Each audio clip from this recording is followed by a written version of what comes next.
皆さん、ようこそ。日本語の勉強はどうですか？楽しいですか？それとも難しくなってきてますか？はい、そうですね。日本語は難しいですよね。そう言っても、今日も私と一緒に日本語を勉強していきましょう。じゃあ、頑張りましょう。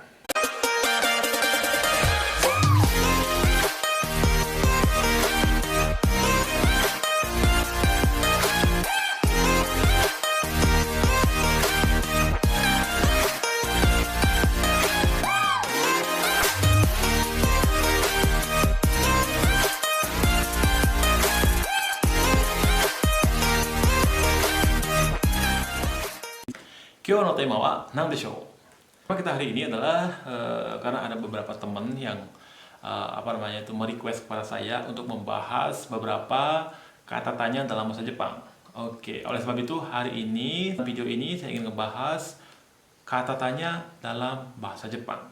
Di antaranya itu ada doko, terus ada dare, terus ada itsu, terus ada nani.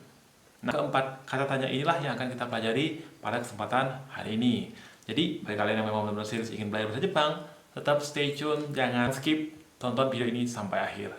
Biar tidak gagal paham. Oke, langsung saja kita masuk ke segmen pembahasan.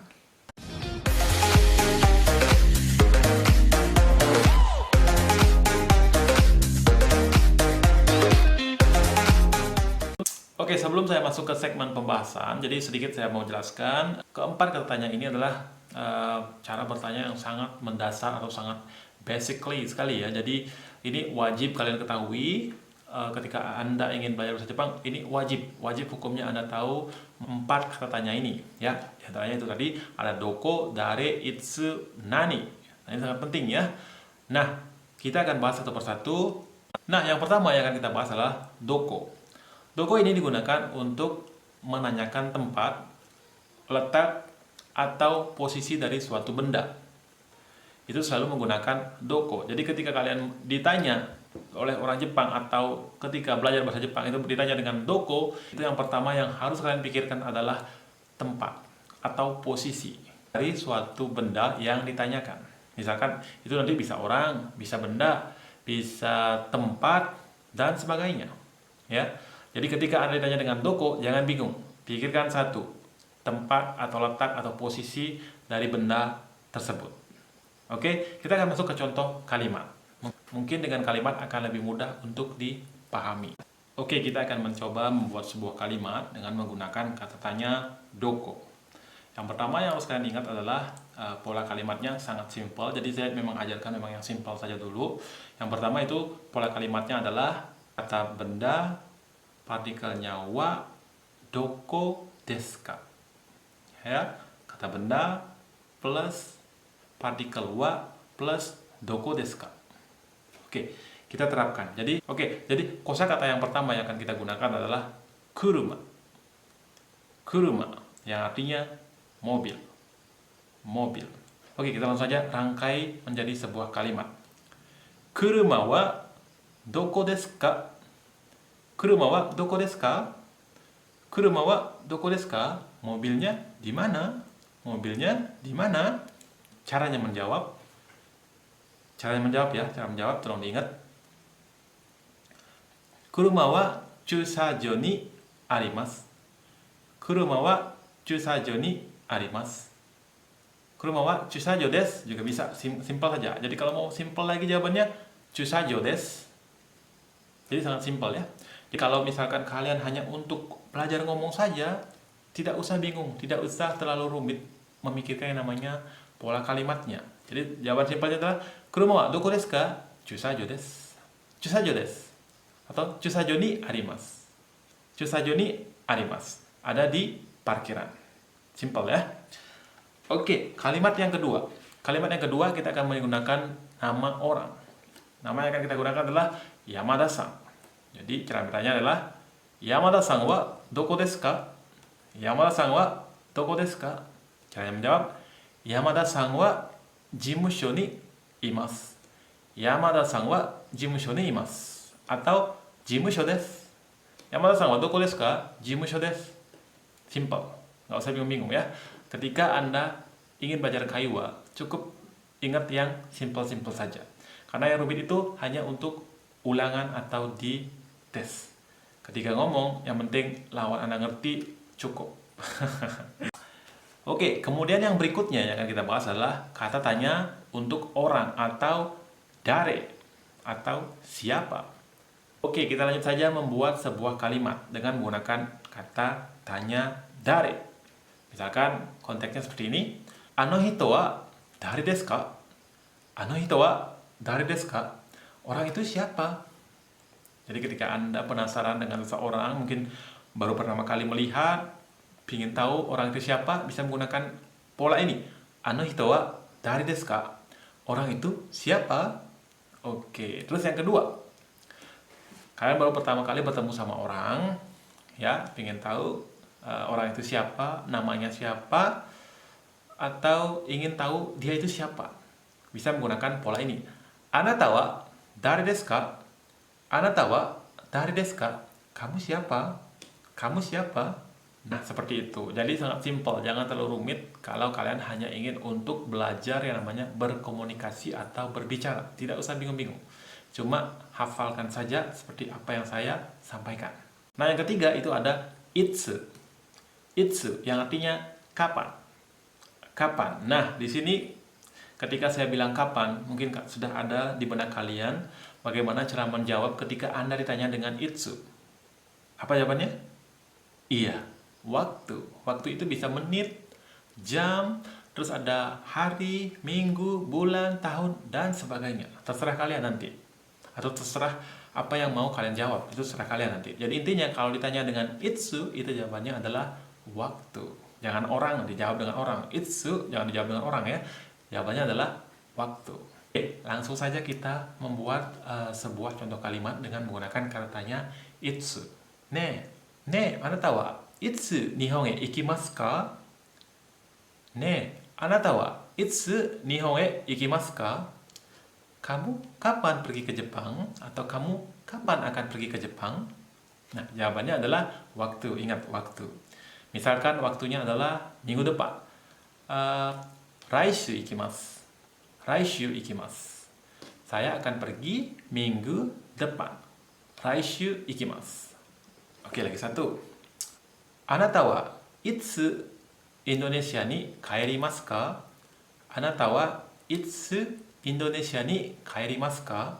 Ini artinya, kamu kapan pulang ke Indonesia? Kamu kapan pulang ke Indonesia? Jawabannya adalah waktu lagi. Kalau misalkan kalian pulang bulan depan, jawabannya adalah raigetsu desu. Atau raigetsu ni Indonesia e kaerimasu. Panjang. Tetapi saya sarankan di sini ketika Anda berkomunikasi atau bercakap-cakap atau berbicara, tidak usah panjang-panjang. Itsu Indonesia ni kaerimasu ka? Jawabannya cukup raigetsu desu. Jadi ketika Anda ditanya dengan pertanyaan itsu Indonesia ni kaerimasu ka?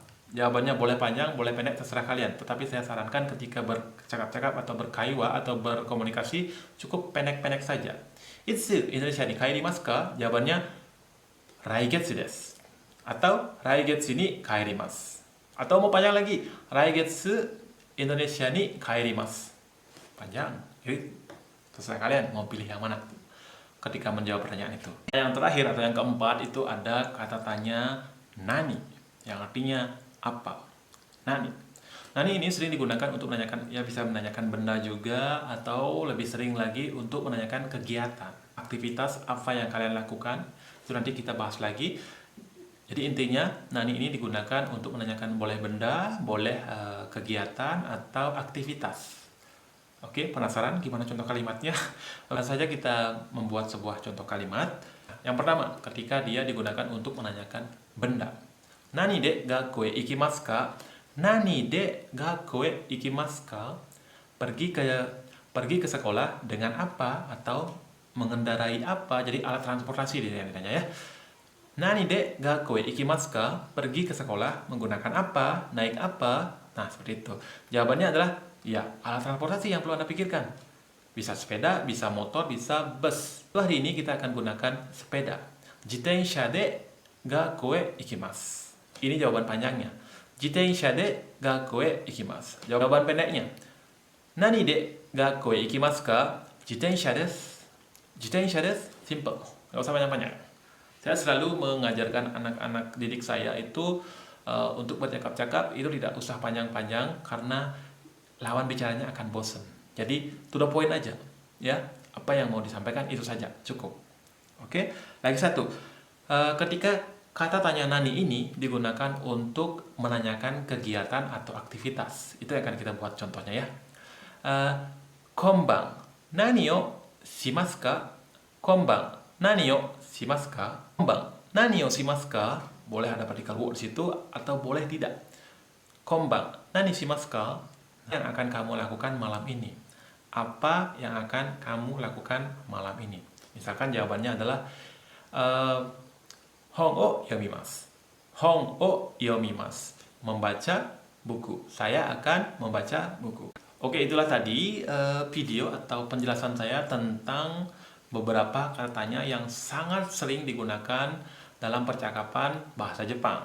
Mudah-mudahan penjelasan saya bisa kalian mengerti, atau mungkin ada bagian yang tidak mengerti, silahkan tanyakan saya dengan menulis di kolom komen di bawah ini. Sebelum kita berpisah, lagi saya tekankan, kata tanya doko itu digunakan untuk menanyakan tempat. Dan kata tanya dare itu digunakan untuk menanyakan orang atau siapa, ya. Terus kata tanya itsu itu digunakan untuk menanyakan waktu, ya, waktu. Kapanpun itu nanti jawabannya adalah waktu. Terus yang terakhir itu ada nani. Nah, nani ini agak sedikit luas. Ketika dia digunakan untuk menanyakan kegiatan, jadi jawabannya itu adalah berupa kata kerja atau berupa aktivitas yang kalian lakukan, atau yang akan kalian lakukan, atau yang telah kalian lakukan. Nanti terserah, nanti tergantung daripada konteks kalimatnya seperti apa. Apakah dia itu lampau atau apakah dia itu akan, atau kejadian yang akan datang, atau kejadian yang sedang berlangsung. Lain lagi cantik konteksnya, nanti kita akan pelajari lagi. Atau nanti bisa juga jawabannya adalah benda. Yang kita bahas tadi itu ada ketika Anda ditanya ke sekolah dengan menggunakan apa gitu, misalkan, itu ya sudah pasti jawabannya adalah benda, ya. Oke, sekian dulu penjelasan saya, dan terima kasih sudah menonton tentunya. Jangan lupa support terus channel ini. Mudah-mudahan channel ini bisa membantu kalian untuk belajar bahasa Jepang. Oke, tetap semangat. Semoga cepat bisa berkomunikasi dalam bahasa Jepang. Oke, salam dan sayonara. Bye-bye.